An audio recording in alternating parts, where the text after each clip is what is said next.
Mania, selamat datang lagi di web series Medan Movie Blogger dan tetap bersama saya Yopi.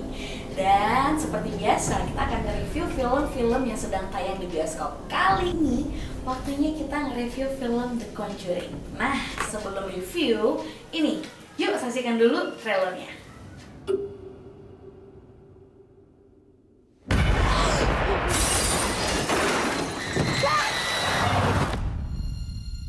November 1st, 1971. I'm sitting here with Carolyn Perrin, who, with her family, has been experiencing supernatural occurrences. You picking up anything in here, hon?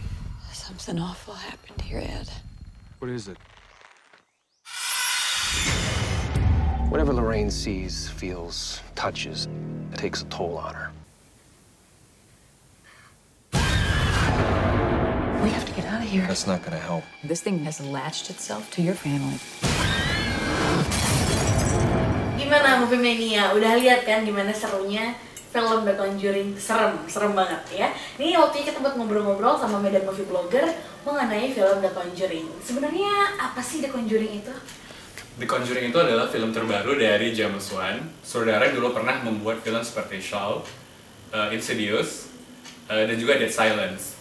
James Wan adalah saudara asal Australia, kelahiran Malaysia yang saat ini sedang aktif di perfilman Amerika. The Conjuring merupakan film horor keempat kalau tidak salah ya. Adalah film horor keempatnya. Dan kemungkinan adalah film horor terakhirnya karena setelah ini James Wan akan mengambil estafet dari Justin Lin untuk mengerjakan film Fast and Furious. Tapi jangan khawatir karena sebelum Fast and Furious 7, James Wan sudah menyiapkan sebuah film horor lagi yang berjudul Insidious Part 2. Jadi bagi yang menggemari film Insidious, boleh ditunggu sekira bulan September akan ditayangkan. Nah, kalau kita ngomongin sinopsisnya The Conjuring, coba deh Bang Juanda mungkin boleh share sedikit nih sinopsis dari The Conjuring. Oke, hari itu mungkin hari paling bahagia bagi keluarga Perron. Kenapa? Karena mereka baru memasuki rumah baru mereka di Rhode Island. Awalnya mungkin terlihat begitu sempurna, tapi kemudian teror mulai menghantui mereka ketika keesokan harinya anjing mereka mati. Begitu mengetahui kalau mereka tidak sendiri di rumah itu, Caroline Perron langsung menghubungi paranormal terkenal, Ed dan Lorraine Warren. Penyelidikan pun berlangsung. Ternyata dari hasil penyelidikan tersebut, Ed dan Lorraine Warren menemukan sebuah fakta mengerikan mengenai rumah tersebut. Kini, Ed dan Lorraine Warren harus pacu dengan waktu untuk menyelesaikan masalah tersebut sebelum korban penjatuhan dari keluarga Perron. Dan Movie Mania, as we know, The Conjuring ini adalah based on true story. Oke, Bang Amir mungkin boleh cerita dikit tentang true story-nya The Conjuring ini? Oke, jadi salah satu bagian paling mengerikan kalau untuk saya ya, salah satu bagian paling mengerikan dari The Conjuring ini adalah mengetahui kalau cerita yang ditawarkan oleh James Wan di film ini adalah diangkat dari sebuah kisah nyata. Dan karakter dari Edward dan Lorraine Warren itu sendiri merupakan adalah kisah karakter nyata dua pasangan dari paranormal terkenal yang ada di Amerika sekitar pada tahun 1970-an. Kisah-kisah mereka, kasus-kasus yang mereka pernah tangani itu sudah berapa kali diangkat di Hollywood. Awalnya pada tahun 71 itu mereka menerbitkan buku berjudul Amityville Horror yang diangkat ke dalam bentuk film pada awalnya pada tahun 79 sebelum akhirnya di-remake lagi pada tahun 2005 yang dibintangi oleh Ryan Reynolds pada berjudul sama, The Amityville Horror. Juga salah satu kasus mereka diangkat ke dalam bentuk film TV yang berjudul The Haunted dan itu berhasil mendapatkan nominasi Golden Globe. Juga yang kemarin pada tahun 2009 sempat ada film berjudul Haunting in Connecticut, itu juga berdasarkan kasus mereka. Dan yang terakhir ini adalah The Conjuring. Dan kalau dari segi cast-nya nih, The Conjuring ya, Om Daniel, mungkin ada yang mau disampaikan? Iya, jadi kalau kayak yang dibilang Amir, tentunya menarik sekali ya kalau mengetahui bahwa The Conjuring ini diangkat dari sebuah kisah nyata dengan karakter-karakter. Kalau Ed Warren-nya sih udah meninggal, tapi yang sekarang yang ada Lorraine Warren, dan dulunya di Amityville Horror tuh kita nggak ngelihat karakter mereka di film karena memang dibuat fiktif. Nah, tapi yang paling spesial di Conjuring ini, Lorraine Warren juga ikut berperan sebagai cameo dan juga sekaligus sebagai konsultan di film ini. Nah, Lorraine Warren di film ini diperankan dengan baik sekali oleh Vera Farmiga karena memang dia punya aura wajah yang ya memang seperti paranormal ya. Kemudian suaminya Ed Warren diperankan oleh bisa dibilang walaupun baru 2 film bakal jadi aktor langganannya James Wan. Patrick Wilson juga muncul dalam Insidious. Kemudian keluarga Perrin itu diperankan oleh Ron Livingston dan Lily Taylor. Lily Taylor sebenarnya udah lama nggak kelihatan di layar lebar, tapi dulu paling dikenal tuh pernah main Mystic Pizza sama Julia Roberts. Sedangkan pemeran anak-anaknya 5 orang gadis, itu ada 2 yang kita kenal. Yang pertama itu Joey King, baru aja kita lihat di White House Down, dan satu lagi Mackenzie Foy dari Twilight Saga.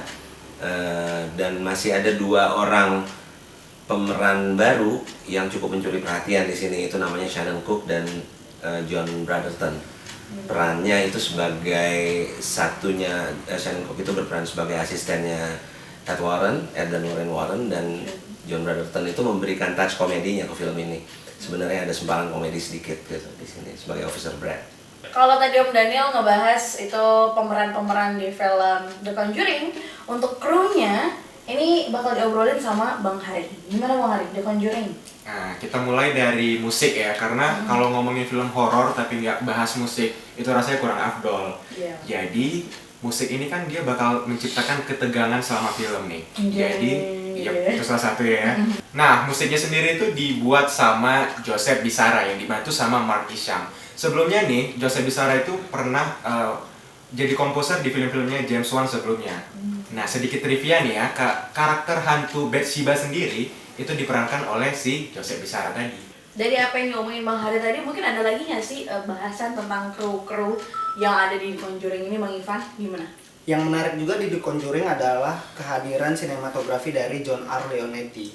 Dia menghasilkan pergerakan kamera yang sangat mendukung kisah horor ini, dan juga yang menarik, dia membuat seolah-olah The Conjuring adalah film berasal dari found footage.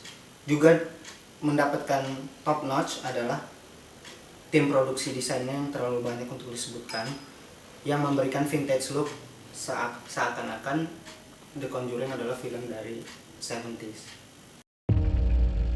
Based on a true story. In 1971, the Perrin family moved into their dream home. It's gonna be great. There's a lady in a dirty nightgown that I see in my dreams. She's standing in front of my mom's bed.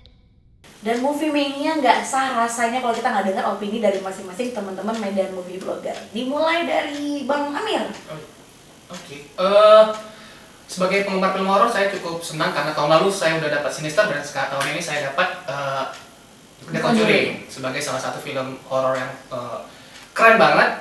James Wan berhasil mengantarkan ceritanya itu sebuah kisah nyata. Yang paling kekuatan utama dari The Conjuring ini adalah James Wan berhasil merangkai karakter-karakternya itu menjadi karakter yang believable.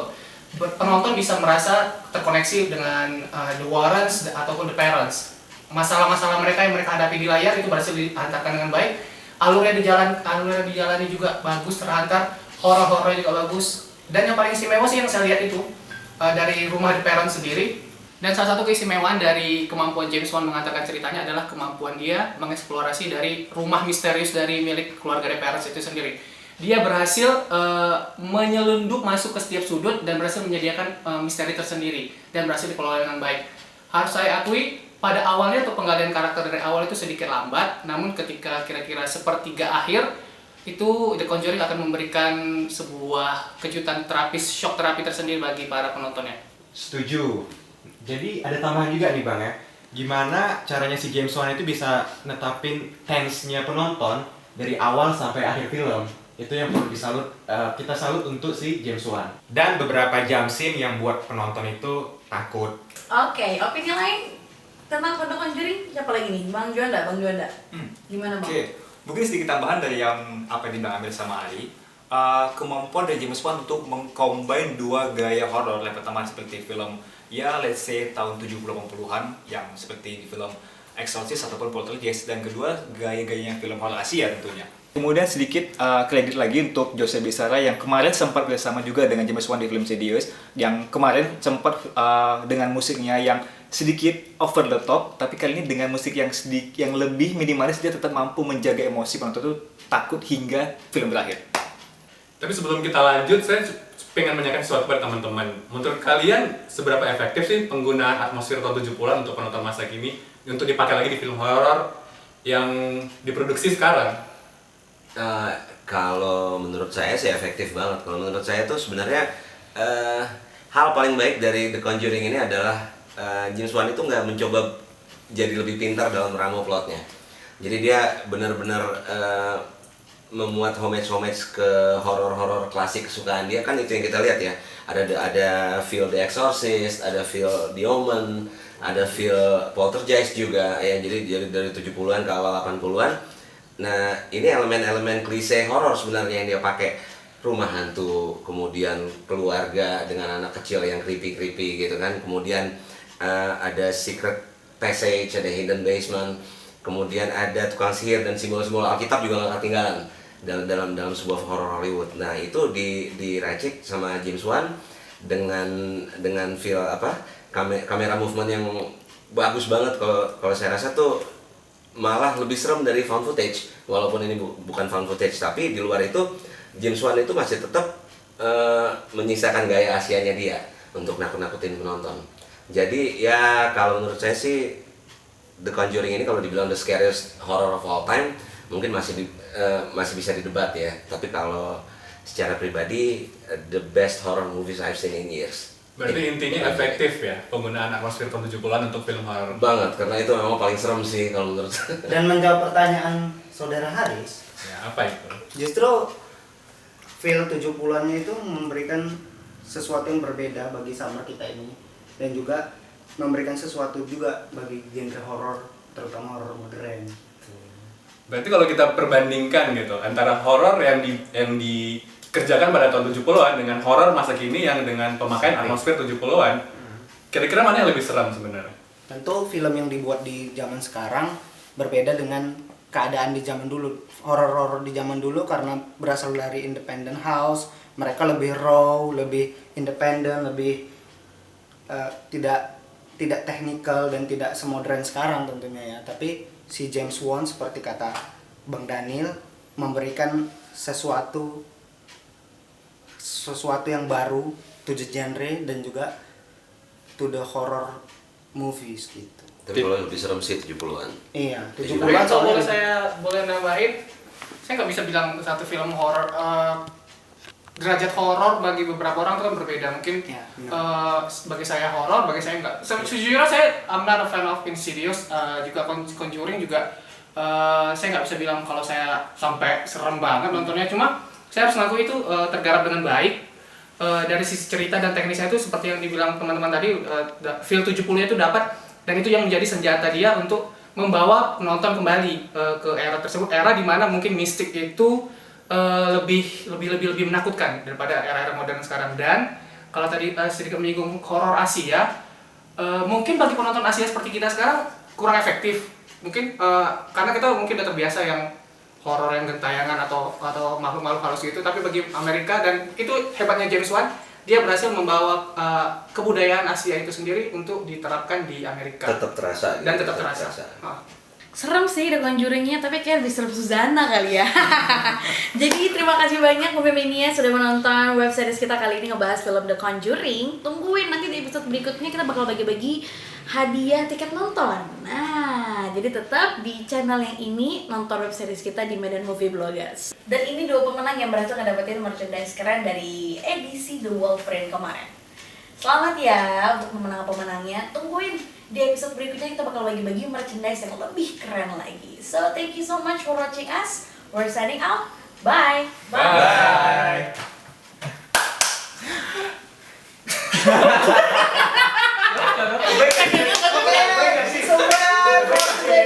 Thank you.